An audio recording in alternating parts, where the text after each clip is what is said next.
الموجة حتى لل7:30 كما قلنا الموسيقى حاضرة، الفقرات حاضرة. نبداو كالعادة مع أول لي روبريك متاعنا السهرية وين.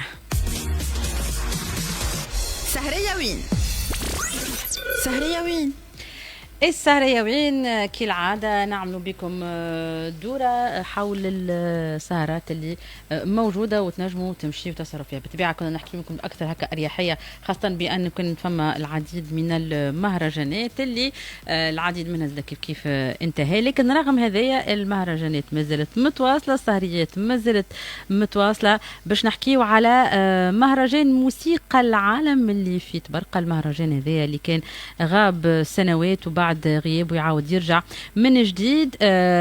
كانت فما صعوبات الحقيقة في المهرجان هذا، لكنه رجع وباش تكون فما دورة للمهرجان هذا، الدورة السادسة تقريبا، اللي باش تكون من 27 إلى 30 أوت الجاري، يعني بعد نهارين تبدأ الدورة هذه. احنا باش نحكيو بأكثر تفاصيل حول المهرجان، وخاصة حول الدورة هذه، شكون الفنانين اللي باش يكونوا موجودين وحاضرين في الدورة هذه، مع السيد نوار ضبيبي المدير الفني لمهرجان تبرقة لموسيقى العالم. هو أكثر تفاصيل. سي نوار، مرحبا بك.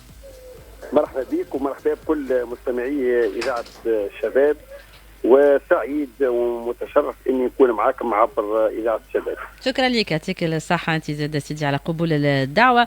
دونك معك انت باش نحكيو حول المهرجان هذايا. المهرجان كما قلنا باش يكون في دورته السادسه، مهرجان موسيقى العالم. تقريبا يظل لي 20 سنه انقطاع للمهرجان هذايا، ويرجع الدوره هذايا باش يكون كما قلنا من نهار 27 اوت. تقريبا كما حكيت 20 سنه، برشا من الزمن يعني. والمهرجان هذا تنساه، ولكن مازال العديد من اهالي تبرقة يستحضروا في ذاكرتهم مهرجان موسيقى العالم، ومازال العديد من التبرقية اللي يستحضروا حتى الفنانين اللي طلعوا على ركح البازيليك وغناوا في اطار الدورات السابقه من مهرجان موسيقى العالم.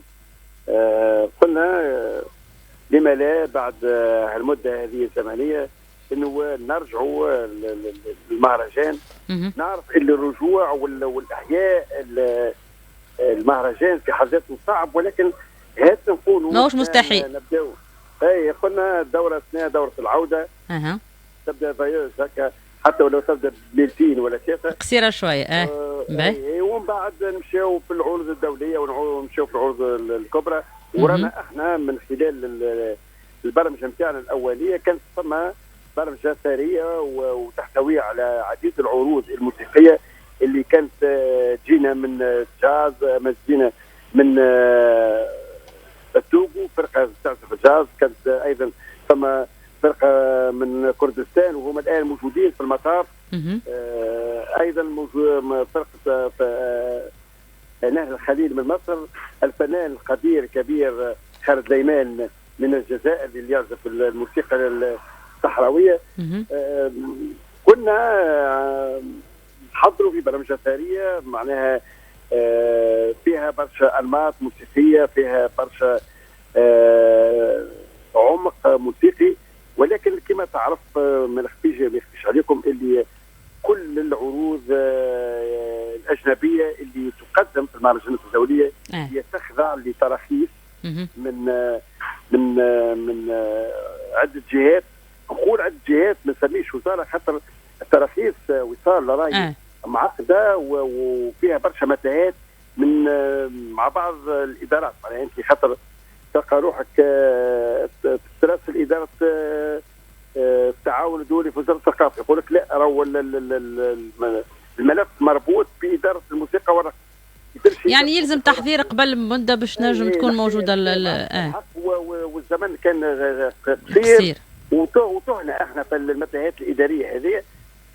نقاور رواحنا وقت اللي المهرجان باش ينتظم في الايامات هذه، نقاور رواحنا في احراج اولا مع الجمهور في تبرقة، ومع الفرق الموسيقيه اللي استدعيناها باش تكون معنا في المهرجان. اما حتى الاسماء اللي باش تكون حاضره في السهريات الحقيقه اسماء ممتازه واسماء كبيره واسماء تجيب الجمهور، ونتصور انه سواء الجمهور اللي في دبرقه والا حتى خارج دبرقه باش يكون حاضر بكثافه. هي العروض المبرمجه في اطار المهرجان عروض معناها عندها معناها جمهور خاص بها ومعروفه، والحق ما عندها تستجيب للذائقه الجماهيريه الكبرى. احنا كي نحكيو على لورد ولا نحكيو على جنجون ولا مرتضى الفتيتي ولا تونس تغني، هذه عروض يعني عندها صدى كبير ولعبت بالعديد من المهرجانات في عده جهات في تونس ولقات اقبال كبير. قلنا احنا بما انه هو مهرجان موسيقي، مهرجان ينتظم في اخر شهر اوت، وتعرف اللي برقم عليها وجهه سياحيه للعديد من التوانسه وحتى اخواننا الجزائريين. قلنا علاش لا ما تكونوش يبيد العروض موسيقيه تنشيطيه كبرى ومطلوبه زاد من الجمهور. هذاك علاش كان اختيارنا على العروض هذه.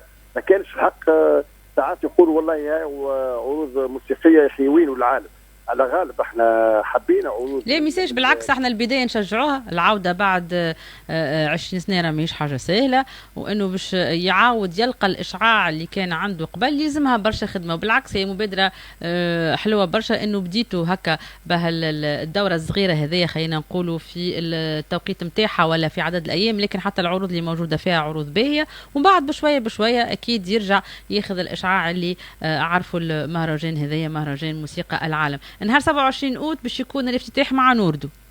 نهار 27 اوت في 9 نتاع العشيه في مسرح البحر باش تكون البدايه مع نوردو.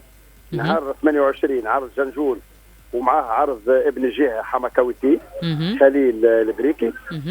نهار 29 عرض يلا نغني، احنا قلنا تبركه تغني. نهار 30 الاختتام مع مرتضى الفتيتي.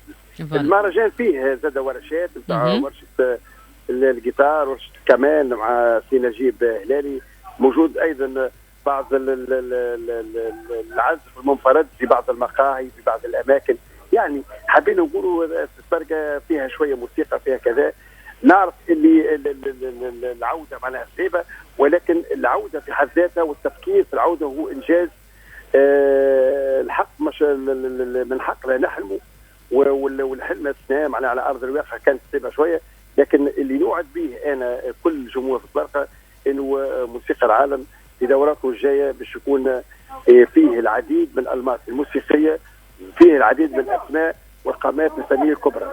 هو كما قلنا حتى الاسماء اللي باش تكون موجوده اسماء معروفه، واكيد باش يكون الاقبال كبير برشا. حتى نختم معك سنوار، تقريبا اسعار التذاكر قداش باش تكون؟ اسعار التذاكر ما بين 15 و 20 دينار وموجوده، ونقول راهو الصيف عندنا احنا في تبرقه مازال ما فاش.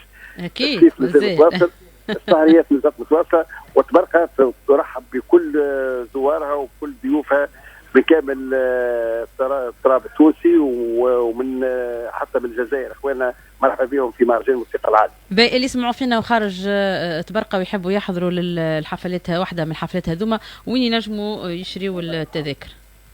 التذاكر موجوده في نقاط البيع المعتاده اللي موجوده في تبرقه، كيف امام دار الثقافه تبرقه، موجوده في امام المغازه العامه والبلديه، موجوده والمونوفري وجهه البحر. والناس اللي يجوا مؤخرين يلقاو التذاكر تاعهم قبل المسرح بشوي اخر الزكوي، فما نقطه بيع التذاكر ايضا موجود. هذا هو دونك فوالا الناس اللي تحب تحضر مشكور جدا. يعطيك الصحه سي نوار الضبيبي المدير الفني لمهرجان تبرقه لموسيقى العالم. خليني نذكركم الافتتاح يكون مع نوردو نهار 27 اوت، وجنجون وكاويتي مع نهار 28 اوت. يلا نغني تكون نهار 29 اوت، وسهره الاختتام تكون نهار 30 اوت. نذكركم بتبرقه في اطار الدوره السادسه لمهرجان الموسيقى ومهرجان العالم للموسيقى. تحيه لكم الناس الكل، احنا مازلنا مواصلين معكم. باش نعطيكم انا فونغو على المهرجان، تسمعوا نسمعوا بعضنا جنجون ونوردو للناس اللي